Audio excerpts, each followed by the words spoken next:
It took me a good couple months, and there were just times where I would just lose it. It turned out to be one of the scariest moments of my life.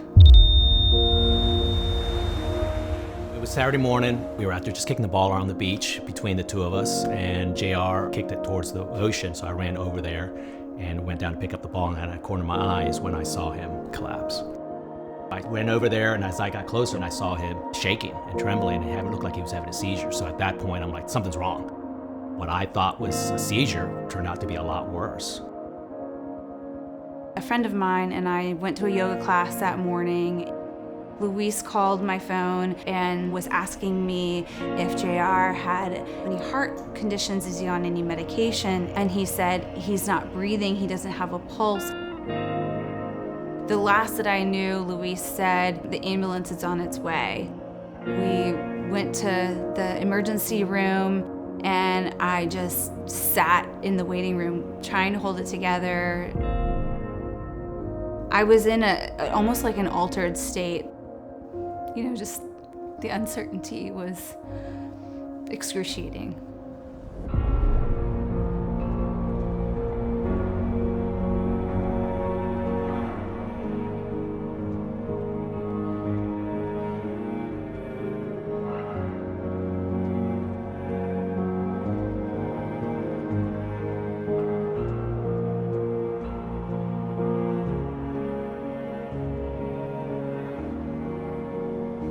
When I first saw JR at the hospital, they let me back. I turned into the room and I looked at him and he said, "Babe, he told me I died." To see the love of my life have this look of fear on his face was one of the hardest moments of my life. I just tried to be strong for him because we had no idea what was ahead.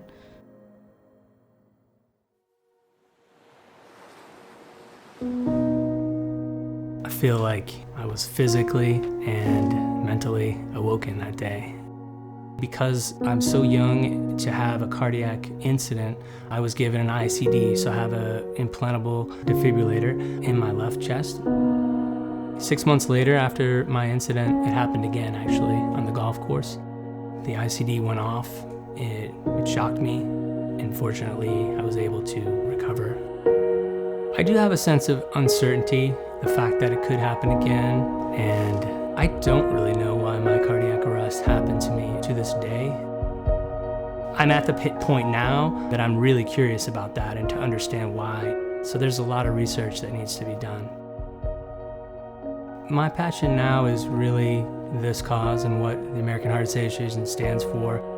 It's so easy to learn CPR. You know, it should be taught in every school. It should be mandatory. You know, all adults should know how to do CPR as well because it's life-saving.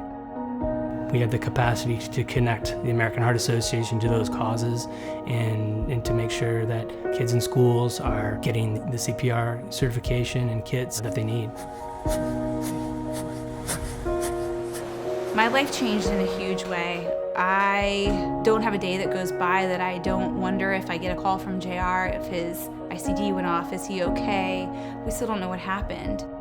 But JR and I have tried to turn that fear that can be so paralyzing into a fever for advocacy.